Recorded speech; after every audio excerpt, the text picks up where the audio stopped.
Mommy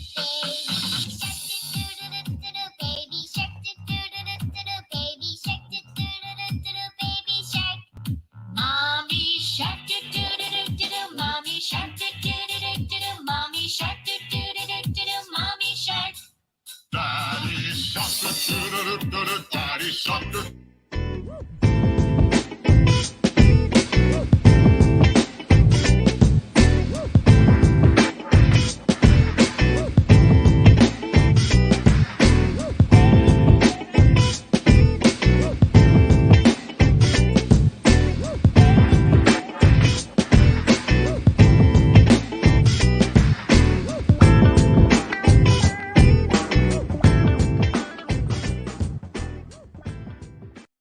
What's up, everybody, and happy Friday to you. It is Finish Strong Friday today, so whatever you're doing, make sure that you go out and you finish strong.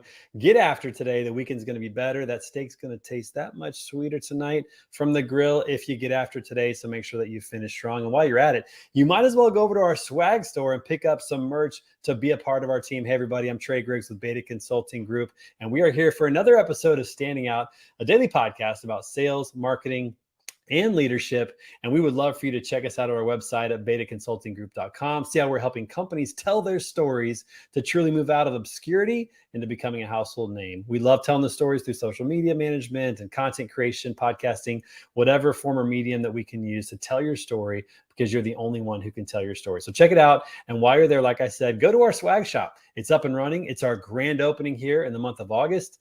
And so pick up some swag, pick up those hashtag shirts or some standing out gear, some word on the street gear, all that kind of stuff.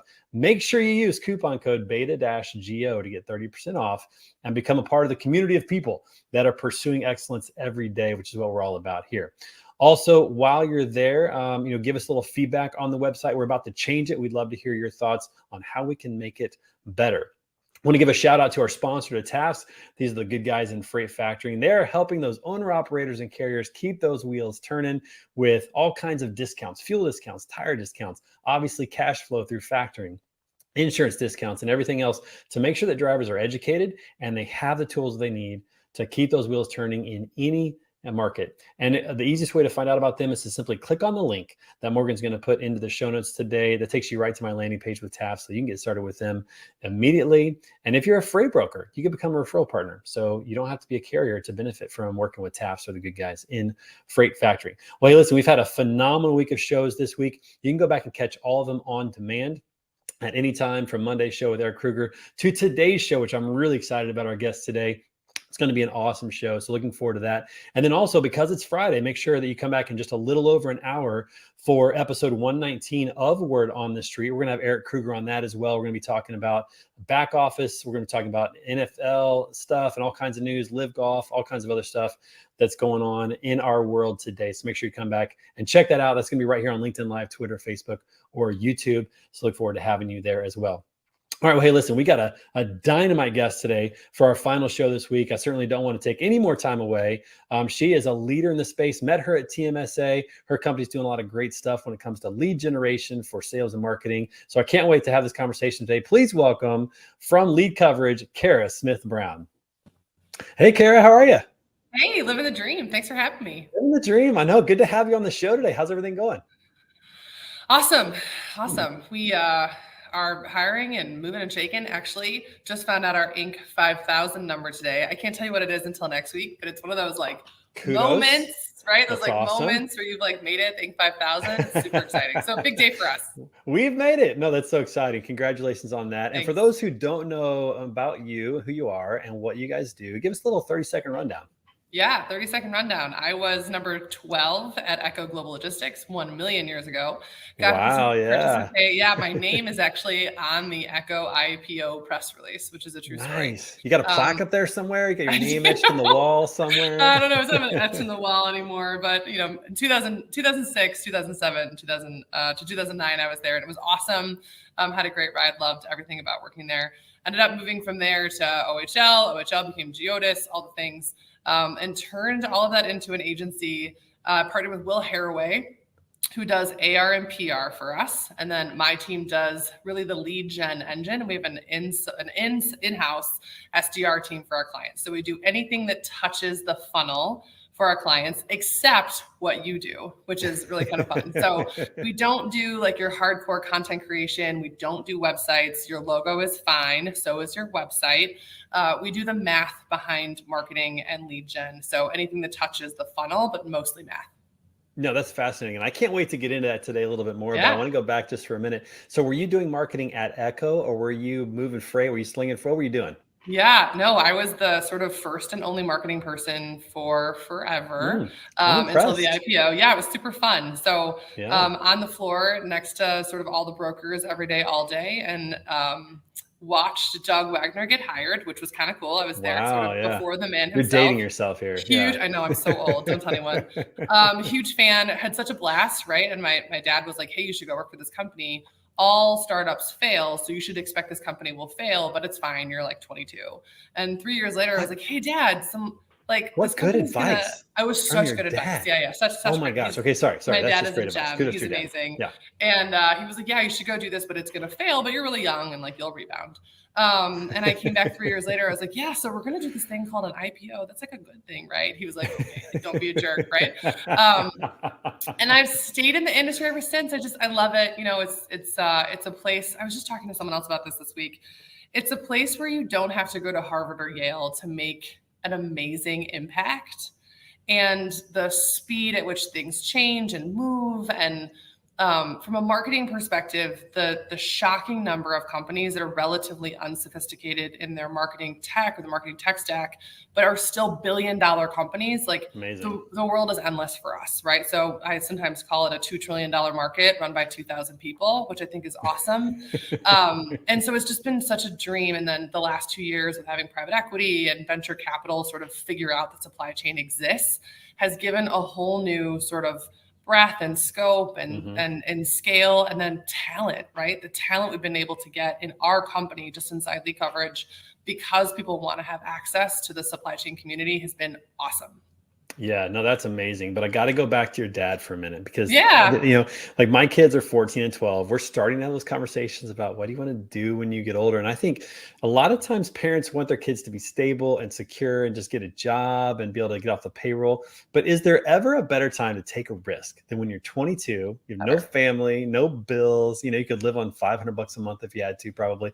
Like, I think that is such great advice for your dad to say, take a risk, go ahead and do it. You'll rebound. And, you know, you never would have been in the position you're in now had you taken maybe a safer job or whatever. It'd be different, but it wouldn't be this. Yeah, my dad's awesome. He also sort of sold things forever and was like an old school sales guy. And he was my first SDR. We have a SDR team that makes styles for clients sometimes, and he was the first one I put back to work. When he retired, he said, hey, Carrie, you know, the thing I'm going to miss the most is calling strangers. And I was like, you're like, really? I got lots of strangers for you to call. Yeah. So he helped us out for a minute, which was great. And he's so proud, right? He's like the proudest papa. Less than 2% of female founders will ever break $1 million in revenue. And so being able to share that with him and sort of have him and my mom and my brother sort of be around the business and in the business at different times has been really special for us. What a great story. So cool. I hope that at some point we give a little shout out to your dad, get him recognized a little bit more. I mean, for the advice he gave you, for jumping in and being your first SDR. What a cool story. That's awesome to hear. That's really cool. Okay. So let's switch gears just a little bit, because I think this is really fascinating. When you think about marketing, there's several facets to it. There's kind of the science of it, and then there's more of the art of it. And I tend to lean more towards the artistic side, towards the art of it all, the content creation, the different campaigns, the ideas, that kind of stuff. You tend to lean more on the science side of that a little bit. Explain what you mean by that. Let's dig into that a little bit. Yeah. So I'm all about the math, right? So for me, everything we do has to have a value assigned to it, even analyst relations and public relations. So if you can't tie a number to an activity, then you probably shouldn't be doing the activity in my world, right? Some of them are easier to measure than others, but where we start is pretty simple. Everything's a funnel, right? So everything's a funnel, and deltas are super important. So the delta between your top of funnel to middle of funnel to bottom of funnel to close is where we usually start with clients, right? Is how long does it take you to bring a new lead in and close it? So we track 3 things: volume, velocity, and value. And every client. Wait, are you a Southern Baptist at heart? I am not a Southern Baptist. You just did the old alliteration right there. You did the 3 V's. I love the rule of threes. The rule of threes is amazing. 3 V's: We've got 3 C's. We have lots of 3s in my life. But whatever you call them, right? So if you call them like speed to close or demo to close, it doesn't matter to me like what you end up calling them. But the 3 levers to move in any organization is volume, velocity, and value. So we start there, right? You would be so surprised, Trey, the number of companies when I walk in the door and I say, give me your average LTV for a client. And they sort of look around the room and they're like, does anybody actually know this number? Most companies I talk to don't know how much each customer is actually worth to them. So how do you know who to market to? If you don't know what each customer is worth, how do you make good decisions? So we sometimes have to start at the very beginning. Yeah, no, that's fascinating. And it's good for me to also learn some of these things because, like I said, I think more about, how do we build reputation? How do we build awareness? How do we, bring eyeballs to something? Like, how would you put a value on a meme that we're going to put out there that might have 0 direct attribution for marketing, but is pushing that needle or pushing them towards a feeling about a company or a decision about a company and what they want to do? There's those 2 aspects that, and they're both really important, right? And they're both important to balance both of them. Attribution, there's 8 different types of attribution modeling, right? If you like Google it, there are 8 to 10, depending on the source that you look at. Or like the true omni-channel attribution, which is what you're talking about. So can we truly attribute cash to a blog post? Can we attribute a close ratio to a meme we're going to put out? Like that's very unlikely, right? But you can track buying signals. So if you have a tool like a HubSpot or a Pardot or a Salesforce, you should, in theory, be able to track the number of people that landed on your website because they were listening to or watching your podcast, right? You, in theory, should be able to see these things. It takes a lot of technical sort of know-how and sophistication to stand up really the bells and whistles of like a HubSpot or a Pardot or a demand gen sort of engine. But once you have it, what you can see is someone who is like constantly coming back to the website or constantly sort of hitting the blog or constantly hitting some podcast. And then you can actually sort of attribute that stuff. It's really cool when it happens. Yeah, but it is very challenging. There's no doubt about that. And it's also costly, right? I mean, it's an investment. I disagree. Yeah, no, it's actually not that expensive. So HubSpot will do 99% of this work for you, which is kind of great. The one thing you do have to have, which can be expensive, is your TAM. So you have to actually own the total addressable market inside your market, right? So there are 25,000 shippers. There are 19,333 shippers over $500 million in revenue, right? That's the TAM. That's it. So do you own the record of every one of those 19,333? I don't know, right? Do you know? Do you know how many records that you should have? Like that whole conversation is all about math. And then how do you go acquire those records, right? Are you going to use ZimInfo where the rest of your competition is also buying from? Or are you going to find a different tool to source those records? So long story short, there's a lot of decisions to be made and there's a lot of work to be done around all things sort of TAM analysis and the math behind all of that. Right. And even though the tools might have it in there, but when I say investment, I mean like working with somebody like you, working with a team that knows what they're doing. Like you have to invest in that. And this is where I want to flip the conversation just for a moment, because in our industry, it seems like there is a major lack in understanding of the value of marketing. There's, like you mentioned earlier, totally agree. There's so many companies out there. Now the eyeballs are on the supply chain. People are starting to notice. And a lot of companies have great products, great services, billion-dollar companies. And sometimes people don't even know who they are. Like they're not a household name. They don't have a reputation. True.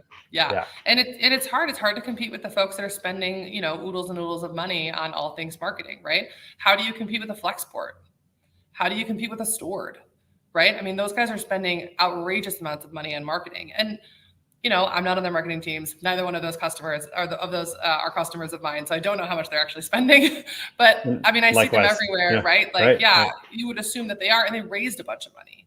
So especially if you're a bootstrapped or maybe PE backed or VC backed, but maybe not to that extent, right? Like, how do you know how much you should spend? It's pretty simple if you do the math, right? It's lifetime value divided by whatever your deltas are. But you don't know your deltas until you're tracking, right? So all the way back to the beginning, right? Which is tracking volume, velocity, and value. And whatever it is that you want to track, that's great, right? Top of funnel, mid funnel, bottom of funnel, conversion ratios, number of demos. It's fine as long as you know that those are the 3 levers that you can pull to really truly affect what's going to come through the funnel and what's going to close. Yeah, and it's funny. I love hearing you talk about that because I'm a numbers guy. I used to teach physics. I taught calculus. Oh, Like I cool. love numbers, but the artistic side of my brain actually wins out when it comes to those things. So I love thinking about messaging and content, but I kind of get nerdish whenever I talk. So it's absolutely fascinating. Why do you think it is that companies, especially like mid-level companies in transportation, maybe startups, obviously startups lack money, but mid-level companies in particular that don't value investing in transportation or in marketing? Well, it's a really good, it's a good way to position that question. They don't value investing in marketing. I think if I think about my friends that run businesses in the space, right, that haven't invested or don't think they should invest, they don't know how much. They don't know how much is too much, and everyone, it seems it seems to me that everyone has a PTSD experience from some marketing shop that like told them to do a bunch of blog posts and nothing happened and they didn't measure anything. I mean, I have those experiences, right? And so I think it's about also knowing the niche, right? There's something really cool that happens, and I'm sure you experience this too, coming from the space, when you can walk into a meeting and talk about the difference between LTL and LCL and why is drayage important, and tell me why drayage is hot, and having conversations about partnerships and why is the Flexport NTG combination like so powerful. Like, I just think it's the coolest thing ever. I think from a marketing perspective, those two brands are genius together. And having that conversation, that like sort of higher level conversation about partnerships and who are you in the marketplace and what does Gartner say you are, and do you need to be on the Magic Quadrant, and what would it cost to do that, and what's the implication of sort of spending those dollars.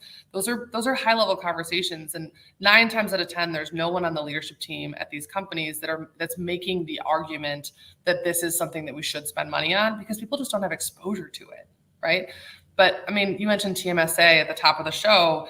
There are some really, really smart people that are doing really cool stuff in logistics. I mean, let's just use the example of P44, right? What Jet and team did to turn on the marketing engine at P44 has continued to pay off dividends for them. So, but that investment in marketing, again, I don't know Jet personally, and I don't have any idea what it was. It must have been substantial, especially in the early days, right? Yeah. And he was like EDI to API, and it wasn't like what we know of as P44 now. And they continue to make that investment in marketing, right? Like, I think it's if you follow the folks that are sort of on the cutting edge of what's happening in the space, they are making those investments in marketing. I'm sure they're making them in smart ways, and they're not doing a bunch of blog posts that no one's reading, right? Or spending hundreds of thousands of dollars on a website that's completely useless. And so how you spend the money is important. And what's really cool about being in the niche is we can tell people like, hey, you're not ready for the FreightWave 7-minute demo. Or you should probably go to Manifest, but TPM isn't for you, right? That having that sort of niche expertise can really help any company really understand where to spend the dollars, because ROI is often really, really hard to measure, as you've been talking about. It is, no doubt about it. But like you said, they're getting that compound effect of having started and having grown. And now that flywheel from a marketing perspective is really taking off. And it's interesting too, because sometimes you see companies that they get a good start and then they kind of fall off the map. They lose some of that momentum. So it's almost like, I think of marketing like I think of your marriage, or I think of your health. You're never at a point where it's good enough that you can stop working on it.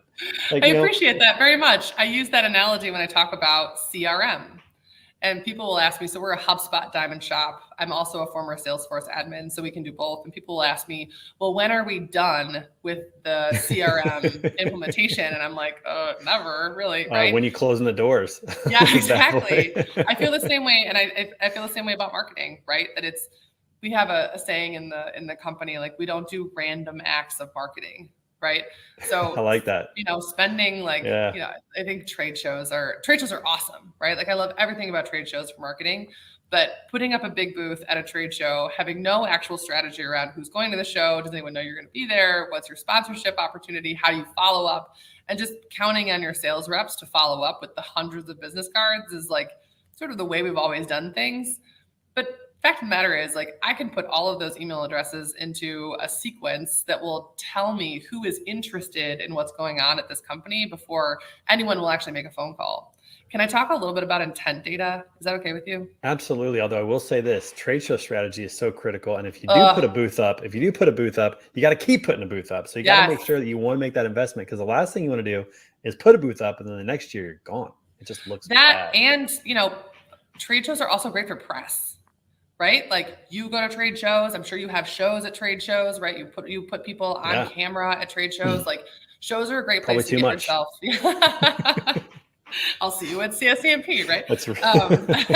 I think that there's a really cool opportunity to get yourself in front of FreightWaves, you know, supply and demand chain executive, like they supply chain brain. They're always having content because the magazines need content from experts and they're all in the same place, right?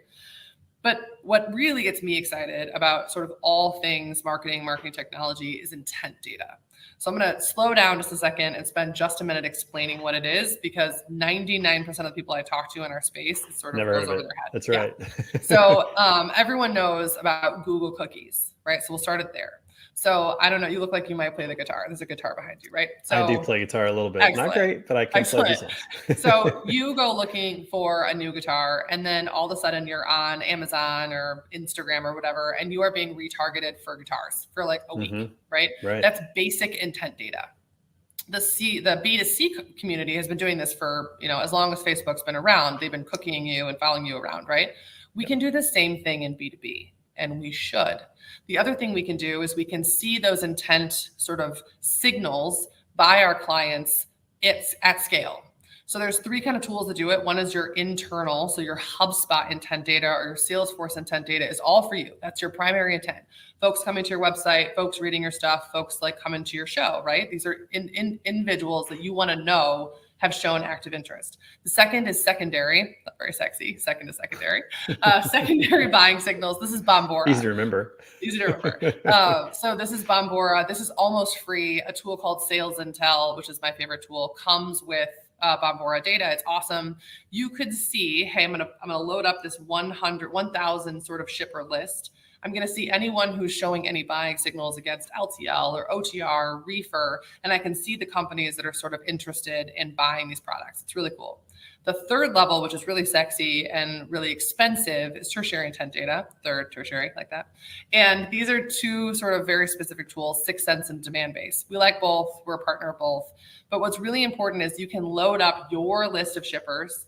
You can tell it to look for very specific keywords like, I don't know, 25,000 square feet in, I don't know, Gainesville, and it can spit out exactly who is looking for what you're selling inside your ideal customer profile list. So all the way back to the beginning, we were talking about TAM. You have to, 1, know your TAM, 2, be able to follow up with people that show interest, 3, put something interesting in front of them for them to react to, and 4, make a phone call as soon as they show interest. Trey, I think that intent data is the future of MarTech. And I think supply chain is always behind the curve on picking up these cool and sexy tools. No, come on. I know, right?